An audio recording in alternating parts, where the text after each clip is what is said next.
আমাদের প্রভু এক, এক নবীর উম্মত, জীবন বিধান এক, ওই শিবানী কোরআন।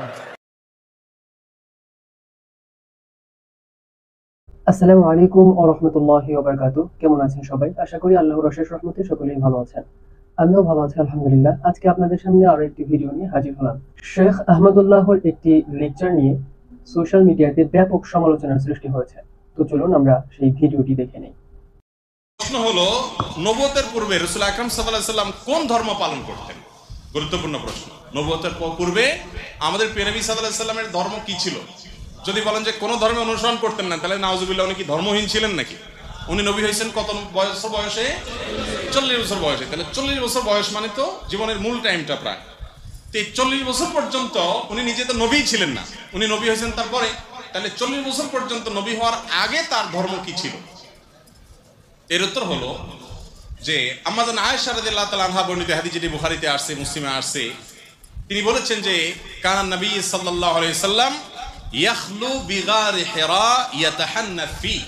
নবী সাল্লাল্লাহু আলাইহি সাল্লাম নবী হওয়ার আগে হেরা গুহায় গিয়ে ইবাদত বন্দেগী করতেন। ইয়াতাহান্নাফ এর তরজমা ইবনে হাজার আসকালানি রাহিমাহুল্লাহ অনেকে বলেছেন ইয়াতাহান্নাফ, অর্থাৎ ইব্রাহিম আলাইহিস সালামের যে দ্বীনে হানিফ ছিল, ওই দ্বীনে হানিফের উপরে তিনি অটল থাকতেন, অবিচল থাকতেন। সমাজের বিভিন্ন অপরাধ, এগুলোর যে আপনার কি বলে এটাকে, এগুলোর যে ছোঁয়া, এগুলোর যে আঁচ, এগুলো নবীজি সাল্লাল্লাহু আলাইহি সাল্লামের গায়ে তিনি লাগাতে দিতেন না, বরং তিনি হেরা গুহায় গিয়ে আল্লাহর ইবাদত বন্দেগী করতেন। ইব্রাহিম আলাইহিস সালামের যে মিল্লাত ছিল, মিল্লাতে ইব্রাহিমী যেটাকে বলা হয়, এই মিল্লাতে ইব্রাহিমের উপরে নবী করিম সাল্লাল্লাহু আলাইহি সাল্লাম ছিলেন। তাহলে তার নবুয়তের আগের যে সময়টা, এই সময়টাতে তার যে দিন ছিল, এটা ছিল দিন ইব্রাহিম। কোন দিন ছিল? তার বাবা পূর্বপুরুষ ইব্রাহিম আলাইহিস সালামের দিন এবং মিল্লাতের উপরে ছিলেন, এবং সেই মিল্লাত, সেই আকীদা এবং সেই মানের উপরে থেকে তিনি গারে হেরায় গিয়ে আল্লাহ তাআলার জিকির, আল্লাহর স্মরণ, দোয়া করতেন। নবী করিম সাল্লাল্লাহু আলাইহি সাল্লাম মক্কায় জন্ম হয়েছে তার, মক্কায় বড় হয়েছেন, 40টা বছর নবী হওয়ার আগ পর্যন্ত এখানে কাটিয়ে দিয়েছেন।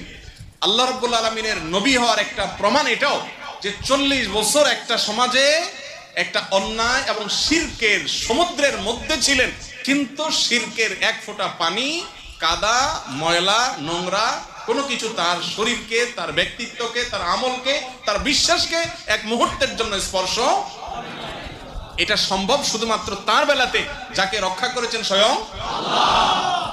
শেখ আহমদুল্লাহকে জনৈক ব্যক্তি প্রশ্ন করেছিলেন, নবীজি সাল্লাল্লাহু আলাইহি ওয়াসাল্লাম নবুয়ত প্রাপ্তির পূর্বে কোন ধর্মের অনুসারী ছিলেন? শেখ আহমদুল্লাহ এই প্রশ্নের উত্তর দিতে গিয়ে বলেন, আপনি সুন্দর প্রশ্ন করেছেন, যেহেতু নবীজি সাল্লাল্লাহু আলাইহি ওয়াসাল্লাম তখনও পর্যন্ত নবী হননি। এই কথাটির অর্থ কখনোই এটা নয় যে নবীজি সাল্লাল্লাহু আলাইহি ওয়াসাল্লাম আল্লাহ তাআলার ইলমেও নবী ছিলেন না, বা আল্লাহ তাআলার সিদ্ধান্তেও নবী ছিলেন না। এই কথাটির অর্থ হলো নবীজি সাল্লাল্লাহু আলাইহি ওয়াসাল্লাম তখনো পর্যন্ত ওহী প্রাপ্ত হননি, বা বিধান নাজিল হয়নি তার উপরে, অথবা দায়িত্বপ্রাপ্ত নবী হননি। কিন্তু এই সহজ সরল কথাটির ভুল ব্যাখ্যা বের করে তাহিরি সাহেব আপত্তি তুলেছেন। তো চলুন তাহিরি সাহেব আপত্তি তুলে কি বলেছেন তার লেকচারে, চলুন দেখে আসি। আহমদুল্লাহ সাহেবকে বলতে চাই, গুমটা মৌলবীকে বলতে চাই। অনেকে আমারে বলে যে আমি নাকি আদব রাখি না। আরে বেটা, আমরা আদবের ঘরে জন্ম। আমাদের বাপ দাদারা প্রথমবারে শৈশব থেকে যেদিন বেড়ে উঠেছি, সেদিন থেকে আমাদেরকে কলম দেওয়ার আগে আদব দিয়েছেন। কথা কোন ঠিক কিনা? কিন্তু নবীর দুশমনদের সাথে আদব দেখাইতে পারবো না। এই জন্য যে আহমদুল্লাহ এই কথা বলেছেন তাকে বলবো, আমি কেবলমাত্র মিস কল দিয়েছি। আমি 48 ঘন্টা সময় দিলাম। 48 ঘন্টার ভিতরে তার বক্তব্যকে উদ্ধৃত করতে হবে, তওবা করতে হবে, জাতির কাছে ক্ষমা চাইতে হবে, আল্লাহর কাছে ক্ষমা চাইতে হবে। যদি ক্ষমা না চায়, আমি আইনানুগ ব্যবস্থা নিব। এটা পরিষ্কার কথা। আর আমি যেটা বলি সেটাই করি। নবীকে নবী হিসেবে মানতে চাই না, তাদের মধ্যে ভেজাল আছে না নাই? এই জন্য পরিষ্কার কথা, মানবতার নামে, দান করার নামে ওই সুনামগঞ্জের বন্যায় গেলে মুসলমান হওয়া যায় না, ইমান ঠিক করতে হয়। আমরা সুনামগঞ্জে গিয়েছি, আমরা চক্রিয়া গিয়েছি, বস্তানিয়া বন্যার সময় চক্রিয়া গিয়েছি, চন্দনাইশ গিয়েছি, সাতকানিয়া গিয়েছি, ওই সুনামগঞ্জ গিয়েছি, ঘরে ঘরে কোমর পানি নিয়ে বস্তা মাথা নিয়ে দিয়ে এসেছি। আমরা মানবতার কাজও করি, ইমানও ঠিক রাখি। তোমাদের ঈমান ঠিক নাই, জাতিকে ধোঁকা দেওয়ার সময় নাই। কথা বলেন ঠিক না বেঠিক? আস-সুন্নাহ, এই আস-সুন্নাহ নাম দিয়া মানবতার ফেরিওয়ালা হইতে চাইতেছো, ঈমান জলাঞ্জলি দিয়া কাজে আসবে না। 48 ঘন্টার ভিতরে মাপ চাও, আনালে আন্দোলনের দুর্গ গড়ে তোলা হবে। এখনো সময় আছে, ক্ষমা চেয়ে নাও। কথা বলেন ঠিক না? আমি বলে দিলাম মাহমুদুল্লাহ সাহেবকে, আপনার এই বক্তব্য কোরআন সুন্নাহ বিরোধী। রাসূল বলছেন আল্লাহ আদম এবং হাওয়ার, আদমের যখন কোনো অস্তিত্ব নাই, কোনো কিছু নাই, তখনই আমি নবী হিসাবে ছিলাম। আর আপনি বলতেছেন 40 বছর তো তিনি নবী, এর আগে 40 বছরে নবুয়তি পাওয়ার পর তিনি নবী হইছেন, এর আগে নবী ছিলেন না। এই কথার দ্বারা আল্লাহর কোরআন স্বীকার করেছেন, পাশাপাশি রাসূল পাকের জবান মুবারকের হাদিস মুবারক স্বীকার করেছেন। যেই ব্যক্তি হাদিস মুবারক স্বীকার কইরা নিজে নিজে মন গড়া হাদিসে বানায় বানায় নবীর ব্যাপারে মিথ্যা বলে, আপনাকে বলবো তওবা করে ফিরে আসুন। কথা বলেন ঠিক না বেঠিক?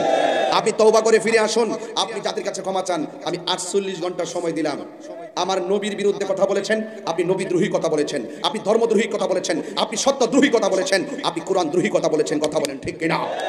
আমি মাননীয় প্রধানমন্ত্রীকে বলবো, এই সমস্ত কিছু জাহেলে মুরাক্কাব নায়েবে শয়তান আছে, যারা গোপনে গোপনে স্বাধীনতা বিরোধী, যারা তাদের সাথে হাত মিলিয়ে চলাফেরা করে, এদেরকে কখনো বিশ্বাস করবেন না। এরা স্বাধীনতা বিরোধী এবং মুক্তিযুদ্ধের চেতনার যারা বিরোধী, তাদের সঙ্গে গোপনে গোপনে হাত মিলিয়ে তাদের মানবতার নামে কোটি টাকা হাতিয়ে নিয়ে তারা নিজেদের এজেন্ডা বাস্তবায়ন করার জন্য মাঠে নেমেছে। আপনি নাক কান চোখ খোলা রাখুন এবং তাদের বিরুদ্ধে আইনে অ্যাকশন নেওয়ার দরকার আছে। কথা বলেন ঠিক কিনা? আহমদুল্লাহদের সাথে আহমদুল্লাহরা যারা আছেন তারা হলো বুবা শয়তান। আমি আবারও বলি, নবীকে যে মানে না তাকে মানার সুযোগ আমার কাছে নাই। নবীকে নবী হিসাবে যে ব্যক্তি 1 সেকেন্ডের জন্য সৃষ্টির প্রথম থেকে, আমার নবী সৃষ্টির প্রথম, সেই প্রথম থেকে কিয়ামত পর্যন্ত আমার নবীকে যারা একটা সেকেন্ডের জন্য অস্বীকার করবে, আমি তাকে মুসলমান মনে করতে পারি না। হাত তুলে বলেন ঠিক কিনা বলেন? সে যা বলেছে সব রেকর্ড আছে এবং দেখতেছি অনেক কিছু কিছু মাওলানারা তার পক্ষে দালালি শুরু করেছে, সত্যকে গোপন করতে শুরু করেছে, তারা খেয়ানত করতে শুরু করেছে। কথা বলেন ঠিক কিনা? আহমদুল্লাহদের সাথে আহমদুল্লাহরা যারা আছেন তারা হলো বুবা শয়তান। আমি আবারও বলি, নবীকে যে মানে না তাকে মানার সুযোগ আমার কাছে নাই। নবীকে নবী হিসাবে যে ব্যক্তি 1 সেকেন্ডের জন্য সৃষ্টির প্রথম থেকে, আমার নবী সৃষ্টির প্রথম, সেই প্রথম থেকে কিয়ামত পর্যন্ত আমার নবীকে যারা একটা সেকেন্ডের জন্য অস্বীকার করবে, আমি তাকে মুসলমান মনে করতে পারি না। হাত তুলে বলেন ঠিক কিনা বলেন?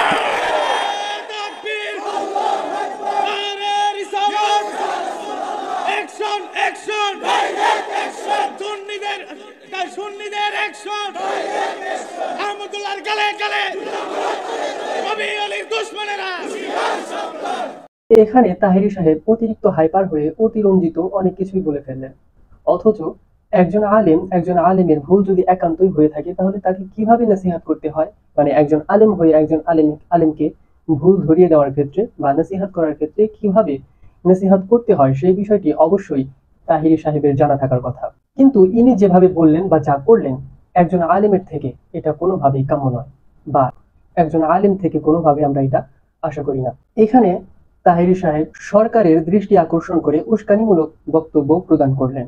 তো আমরা সেই বিষয়ে যাব না, আমরা পরবর্তীতে একটা লেকচার দেখব।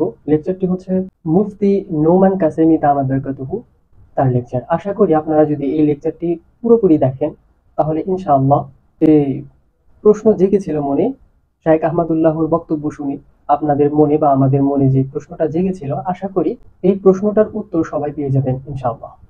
তো চলুন আমরা মুফতি নোমান কাসেমি সাহেবের লেকচারটি শুনে আসি। গত কয়েকদিন থেকে সোশ্যাল নেটওয়ার্কে, ইন্টারনেটে, ফেসবুক, ইউটিউবে একটা গুরুত্বপূর্ণ বিষয় নিয়ে আলোচনা, পর্যালোচনা, তর্ক বিতর্ক বিভিন্নভাবে এটা নিয়ে সমালোচনা চলছে। সেটা হলো আমাদের এক ভাই শেখ আহমদুল্লাহ হাফিজাহুল্লাহ, তাকে কেউ প্রশ্ন করেছেন যে রাসূল সাল্লাল্লাহু আলাইহি সাল্লাম নবুয়ত প্রাপ্তির আগে কোন ধর্মের অনুসারী ছিলেন। তো তিনি উত্তর দিয়েছেন যে রাসূল সাল্লাল্লাহু আলাইহি সাল্লাম 40 বছর বয়সে নবুয়ত পেয়েছেন। আর তার আগে তিনি কোন ধর্ম অনুসরণ করেছেন? তিনি বলেছেন যে মিল্লাতে ইব্রাহিম বা দ্বীনে হানিফের অনুসারী ছিলেন। নবুয়ত প্রাপ্তির পরে কিয়ামত পর্যন্তের জন্য উম্মত নবীজিকে অনুসরণ করবে। তাহলে তিনি নবুয়ত প্রাপ্তির আগে অনুসারী ছিলেন, নবুয়ত প্রাপ্তির পরে অনুসরণীয় ছিলেন। এটা আমার ব্যাখ্যা। এখন 40 বছরের আগে তো তিনি নবী ছিলেন না।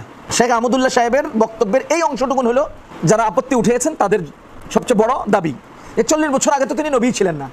দেখেন, নবী হওয়া, জিম্মাদারি সহ নবী হওয়া আর নবী হওয়ার সিদ্ধান্ত থাকা দুটো দুই জিনিস।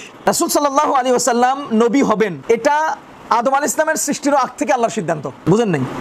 আদম আলাইহিস সালামের সৃষ্টিরও আগ থেকে আল্লাহ তাআলার সিদ্ধান্ত যে রাসূলুল্লাহ সাল্লাল্লাহু আলাইহি ওয়াসাল্লাম অর্থাৎ মুহাম্মদ সাল্লাল্লাহু আলাইহি ওয়াসাল্লাম রাসূল হবেন। আরে মুহাম্মদ রাসূল হবেন, এটা তো সিদ্ধান্ত এমন যে আদম আলাইহিস সালাম থেকে আমাদের নবীজি সাল্লাল্লাহু আলাইহি ওয়াসাল্লাম পর্যন্ত পৃথিবীতে যত মানুষ গড়িয়ে গেছে, কারণ নামও মুহাম্মদ ছিল না। আমাদের আল্লাহ আমাদের নবীজির জন্য নামটাও শনাক্ত করে রেখে দিয়েছেন এবং অক্ষত রেখেছেন, তার আগে কারো নাম মুহাম্মদ ছিল না।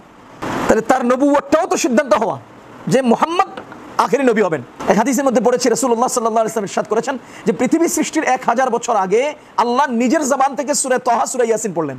ফেরেশতারা বলে উঠলেন, ও কতই না ভাগ্যবান সেই উম্মত যাদের উপর আল্লাহর কালাম নাজিল হবে, কতই না ভাগ্যবান সেই উম্মত যাদের উপরে যারা আল্লাহর কালাম তেলাওয়াত করবে, কতই না ভাগ্যবান সেই উম্মত যারা আল্লাহ তাআলার কালামকে মুখস্থ করবে। এটা পৃথিবী সৃষ্টির 1000 বছর আগের ঘোষণা আমাদের ব্যাপারে, আমাদের উপর নাজিল হয়েছে, আমরা তেলাওয়াত করছি, আমরাই মুখস্থ করছি। তাহলে আমাদের ব্যাপারে সুসংবাদ। তাহলে যার উপরে নাজিল হয়েছেন তিনি তিনি হাসরের ময়দানে তিনি একমাত্র সুপারিশকারী হবেন। জান্নাতে সর্বোচ্চ মর্যাদার আসন ওয়াসিলা, সেখানে একজন বসবেন। নবীজি বলেন আমি আশা করছি আমি বসবো। তাহলে জান্নাতের ওয়াসিলায় কে বসবেন সেটাও তো আল্লাহর সিদ্ধান্ত। কিয়ামতের ময়দানে কে একমাত্র সুপারিশকারী হবেন সেটাও তো আল্লাহর সিদ্ধান্ত। আখেরি নবী কে নবী হবেন সেটাও তো আল্লাহ তাআলার সিদ্ধান্ত। কোরআনে কারীম কার উপর নাজিল হবে সেটাও তো আল্লাহ তাআলার সিদ্ধান্ত। তাহলে এই সিদ্ধান্ত কি পরবর্তীতে গণতান্ত্রিক নির্বাচনে ভোটে পাশ করে নবীজির ব্যাপারে সিদ্ধান্ত হয়েছে? কি মনে হয় নবীজির ব্যাপারে গণতান্ত্রিক নির্বাচন হয়েছে? আদমকে দেবো না মোহাম্মদকে দেবো, এর ইব্রাহিমকে দেবো না মোহাম্মদকে দেবো, এরকম নির্বাচন হয়েছে নাকি? তাহলে আল্লাহ তাআলার পক্ষ থেকে এটা স্বতঃসিদ্ধ সিদ্ধান্ত না। কিন্তু সিদ্ধান্ত হওয়া রাসূল তিনি। আদম আলাইহিস সালামকে তৈরি করার আগে থেকে সিদ্ধান্ত মুহাম্মদ সাল্লাল্লাহু আলাইহি ওয়াসাল্লাম আখেরি নবী হবেন। কিন্তু প্রশ্ন হলো ওই নবী হবেন সিদ্ধান্ত হওয়া আর নবুয়ত প্রাপ্তির পরে জিম্মাদার নবী হওয়া দুটো তো এক না। তো শেখ আহমদুল্লাহ সাহেব যে কথা বলেছেন যে তিনি তো 40 বছর আগে নবী ছিলেন না, তার অর্থ হলো তিনি নবুয়ত প্রাপ্ত ছিলেন না। তিনি নবী ছিলেন, নবী হওয়ার সিদ্ধান্ত ছিল, কিন্তু নবুয়ত প্রাপ্ত তো হন নাই। দেখছেন কবে? দুনিয়াতে আসার 40তম বছরে। সুতরাং এই দুনিয়াতে আসার 40তম বছর পর্যন্ত তিনি যে নবুয়ত পাননি, এই সময় তিনি কোন ধর্ম অনুসারী ছিলেন? প্রশ্ন ছিল ওই জায়গায়। আর তিনি এখানে উত্তর দিয়েছেন, উত্তর যথার্থ দিয়েছেন। কিন্তু এখন কি হয়েছে? তাহেরি সাহেব, আরে ভাই, যদি সত্যিকার অর্থে যোগ্যতা থাকে, যদি কথা বুঝার মতো উপলব্ধি ক্ষমতা থাকে, তাহলে অবশ্যই প্রতিপক্ষ হোক নিজের পক্ষের হোক, ইনি আসলে বক্তব্য দ্বারা কি বুঝাতে চাচ্ছেন এটা বুঝার কথা, এটা বুঝার দরকার। যদি বলি যে রাসূল সাল্লাল্লাহু আলাইহি ওয়াসাল্লাম আদম আলাইহিস সালামের জন্মেরও আগ থেকে নবী হওয়ার বিষয়টা সিদ্ধান্ত হওয়া, এটা কি গলত? তাহলে তিনি তখনও নবী ছিলেন, তার মানে তিনি তখনও আখেরি নবী হবেন, এই বিষয়টা সিদ্ধান্ত ছিল। এখন যদি বলি যে আদম আলাইহিস সালামের জন্মের আগে থেকে মুহাম্মদ সাল্লাল্লাহু আলাইহি ওয়াসাল্লাম নবী, তাইলে নবীর অনুসারী হওয়া পরবর্তীদের জন্য লাজিম কিনা? এখন আপনি বলেন আদম আলাইহিস সালাম কোন নবীর অনুসারী ছিলেন? আর ইব্রাহিম আলাইহিস সালাম কোন নবীর অনুসারী ছিলেন? নূহ আলাইহিস সালাম কোন নবীর অনুসারী ছিলেন? মুসা আলাইহিস সালাম কোন নবীর অনুসারী ছিলেন? ঈসা আলাইহিস সালাম কোন নবীর অনুসারী ছিলেন? তারা কি কোনো নবীর অনুসারী ছিলেন না? তারা নিজেরাই নবী ছিলেন। তা আপনি যদি বলেন মুহাম্মদ সাল্লাল্লাহু আলাইহি ওয়াসাল্লাম আদম আলাইহিস সালামের আগ থেকে নবী এবং দায়িত্বপ্রাপ্ত নবী, নবুয়তপ্রাপ্ত নবী, তাহলে ইব্রাহিম আলাইহিস সালাম কোন নবী, ওই নবীর অনুসরণ লাজিম ছিল না? কথা কয় না? যদি রাসূল সাল্লাল্লাহু আলাইহি ওয়াসাল্লাম আদম আলাইহিস সালামের আগ থেকে দায়িত্বপ্রাপ্ত নবী হতেন, তাহলে তো মুসা আলাইহিস সালাম রাসূল সাল্লাল্লাহু আলাইহি ওয়াসাল্লামের নবুয়তের অনুসারী হওয়ার কথা ছিল।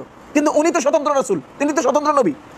তার অর্থ হলো ইব্রাহিম আলাইহিস সালাম রাসূল ছিলেন, মুসা আলাইহিস সালাম রাসূল ছিলেন, নূহ আলাইহিস সালাম রাসূল ছিলেন, ঈসা আলাইহিস সালাম রাসূল ছিলেন, মুসা আলাইহিস সালাম রাসূল ছিলেন, কিন্তু তারা তাদের রিসালাত এবং নবুয়ত দ্বারা দায়িত্বপ্রাপ্ত ছিলেন। আর আমাদের নবীজি রাসূল হবেন, নবী হবেন সিদ্ধান্ত ছিল, নবী ছিলেন না। আর নবুয়ত প্রাপ্তির পরে দায়িত্বপ্রাপ্ত রাসূল হয়েছেন। সুতরাং বক্তব্য যদি আমরা বুঝার ক্ষমতা রাখি, তাহলে বিতর্ক তৈরি হতে পারে না। শেখ আহমদুল্লাহ বিতর্কের আওতায় এসে গেলেন কেন? এবং সেই বামপন্থীরাও তাহেরির পক্ষ অবলম্বন করে আহমদুল্লাহর বিরুদ্ধে যাচ্ছে কেন? সে নিজুম মজুমদারের মতো খবিশ এই সমস্ত লোকগুলো তাহেরির পক্ষ অবলম্বন করছে। বুঝেন না? বুঝেন না? জুব্বাওয়ালারা খালি দিনের পক্ষে কথা বললেই সে দিনদার হয়ে যায় না। যদি পাগড়ি আর জুব্বা দিয়েও দিনদার হয়ে যেত, তাহলে আল্লাযীনা তাখাযু মাসজিদান দিরারা, মসজিদের দিরার, মসজিদের আকৃতিতে সেটাও দ্বীনের প্রতিষ্ঠান হওয়ার কথা ছিল। মসজিদের আকৃতির প্রতিষ্ঠান ইসলামের প্রতিষ্ঠান হওয়া লাজম নয়। মসজিদের আকৃতির প্রতিষ্ঠান ইসলাম বিদ্বেষী এবং মুসলমানদের মধ্যে তাফরিক আর বিভেদ তৈরি করার প্রতিষ্ঠান হতে পারে। সুতরাং পাগড়ি আর জুব্বা দেখলে এটা ইসলামের কেউ মনে করা উচিত নয়। আমি সুস্পষ্টভাবে বলছি, এখানে তাহেরিদের বুঝার ভুল, তাদের যোগ্যতাহীনতা, অথবা আহমদুল্লাহ সাহেবের মতো একজন ব্যক্তি ব্যাপক হারে দ্বীনের খেদমত করে যাচ্ছে সামাজিকভাবে, রাষ্ট্রীয়ভাবে এবং দ্বীনের বিভিন্ন অঙ্গনে কাজ করে যাচ্ছে, এই বিষয়টা তাদের পছন্দ হচ্ছে না। এবং ভিন্ন কোনো একটা মহল আমাদের এই জুব্বাওয়ালা কাউকে তার বিরুদ্ধে লাগিয়ে দিচ্ছে। এটা সুপরিকল্পিত কোনো একটা চক্রান্ত হতে পারে। যদি তা না হয়, তাহলে নিজুম মজুমদারের মতো লোক তাহেরির পক্ষে নিবে কেন? কেন নিবে? এজন্য আমি বলবো, শেখ আহমদুল্লাহ হাফিজাহুল্লাহ তিনি আমাদের ভাই। তিনি যেই হারে কাজ করে যাচ্ছেন, যেইভাবে বিভিন্ন মাসলা মাসাইলের জবাব দিয়ে যাচ্ছেন, মানে কার্যক্রমগুলো পরিচালনা করছেন, প্রশংসার দাবি রাখে, প্রশংসার দাবি রাখে। আমি শেখ আহমদুল্লাহ সাহেবের পক্ষে জোরালো বক্তব্য দিচ্ছি এটা নয়, বরঞ্চ আমি সুস্পষ্টভাবে বলছি এই রাসূল সাল্লাল্লাহু আলাইহি ওয়াসাল্লাম রাসূল ছিলেন কবে, নবুয়ত প্রাপ্ত হয়েছেন কবে, 40 বছর আগে নবী ছিলেন কিনা, তার আগে নবী, তারপরে নবী হয়েছেন কিনা, এই প্রসঙ্গে যে বিতর্কটা তৈরি হয়েছে, এই ক্ষেত্রে তাহিরি সাহেবের অনেক বেশি বাড়াবাড়ি হয়েছে, অনেক অতিরঞ্জন হয়েছে। তাকে আরও সংযত হওয়া উচিত। সে নিজেকে অনেক বেশি পণ্ডিত মনে করলেও এই দেশের জনগণ তাকে আসলে পণ্ডিত মনে করছে না। হয়তো সে অবুঝ, মূর্খ, গণ্ড অথবা বেয়াদব মনে করছে। এজন্য আমরা সুস্পষ্টভাবে বলছি যে এই বিতর্ক শেষ হওয়া দরকার, শেষ হওয়া দরকার। আজীব লাগে আমার কাছে, রাসূল সাল্লাল্লাহু আলাইহি ওয়াসাল্লাম নবুয়ত পেলেন কবে, তিনি রাসূল হলেন কবে আর হলেন না কবে, এটা নিয়ে বাংলাদেশের আদালতে বা বাংলাদেশের থানা যাচ্ছে মামলা করার জন্য। বুঝেননি কিছু? রাসূলের এই বিষয়টা, এটা কাদের কাজ? ধর্মীয় ব্যক্তিদের কাজ। এখানে পুলিশের মামলা কি? এটা এখানে মামলা কি, আইন কি, আর আদালত কি? আমি যেটা বুঝি, আমার মনে হয় এখানে মূলত প্রসঙ্গ একটাকে দাঁড় করিয়ে আহমদুল্লাহ সাহেবের ব্যাপক জনপ্রিয়তা এবং ব্যাপক সমাদৃতি আর ময়দানের কার্যক্রমের উপরে ভিন্ন একটা হস্তক্ষেপ তৈরি করার জন্য এটা করা হচ্ছে। তা না হলে এটা থানা যাবে কেন? বুঝেন নাই? এই জন্য আমি বলবো যে তাহিরি সাহেবদের আরো সংযত হওয়া উচিত, জনগণকে আরো সোচ্চার হওয়া উচিত, অন্তত এতটুকু উপলব্ধি করা উচিত। আপনি বাজারে গেলে আম কিনেন না? আম কিনেন না? কোন আমটা ভালো আর কোন আমটা মন্দ এটা আপনাদের কে শিখিয়ে দেয়? বাজারে গেলে কে বুঝিয়ে দেয় যে এটা ভালো এটা মন্দ? না নিজেরা বুঝে নেন? যদি নিজেরা আম বুঝে নিতে পারেন তো ধর্ম কেন বুঝে নিতে পারেন না? যদি নিজেরা খালি বাজারের আম চিনতে পারেন তো ধর্মীয় দায়িত্বশীল আলেম কেন চিনেন না? বুঝতে পারি নাই। আপনি যদি বাজারে শুধু 10 টাকা দামের আম ঠিক করতে পারেন তো এত বিশাল দামি ধর্মের মুরব্বী কারা, আলেম কারা, হক্কানি কারা, আর ভণ্ড কারা, বাতিল কারা, বুঝেন না কেন? এজন্য আমি বলবো বাজারে যেমন আম চিনেন, ধর্মীয় ব্যক্তি এভাবে চিনে নিয়েন। তো মুফতি নোমান কাসেমি সাহেবের এত সুন্দর বক্তব্যের পর ব্যক্তিগতভাবে আমার আর কিছু বলার নেই। আলহামদুলিল্লাহ, আশা করি আপনারা সকলেই বুঝতে পেরেছেন। এখন আপনাদেরকে আরেকটি ক্লিপ দেখাবো। ক্লিপটি হচ্ছে ডক্টর মিজানুর রহমান আজহারীর। এটি প্রায় 3 থেকে 4 বছর অথবা তারও বেশি সময় আগের একটি ভিডিও থেকে নেওয়া। তো চলুন দেখি সেই ক্লিপটাতে ডক্টর মিজানুর রহমান আজহারী কি বলেছিলেন। প্রিয় ভাইরা, একটু চিন্তা করেন, তখনও উনি নবী হয় নাই। নবী যে হবেন এটা জানতেনই না। আল্লাহর ইলমে তিনি নবী, কিন্তু অফিশিয়ালি নবী হয়েছেন তিনি পৃথিবীতে 40 বছর বয়সে, ঠিক কিনা? তার মানে নবী হওয়ার আগেই, অফিশিয়ালি কোরআন আসার আগেই, অফিশিয়ালি নবুয়ত পাওয়ার আগেই আমার বিশ্বনবী জনকল্যাণমূলক কাজ শুরু করে দিয়েছিলেন। চিল্লায় বলতে হবে, ঠিক কিনা? আজকের মতো এ পর্যন্তই। দেখা হবে আগামী কোনো ভিডিওতে। ততক্ষণ পর্যন্ত ভালো থাকবেন, সুস্থ থাকবেন। আসসালামু আলাইকুম ওয়া রাহমাতুল্লাহি ওয়া বারাকাতুহু। ও হ্যাঁ, সাবস্ক্রাইব করতে ভুলবেন না কিন্তু। তবে কেন এক নও হে মুসলমান, একে হও করিয়া হবা।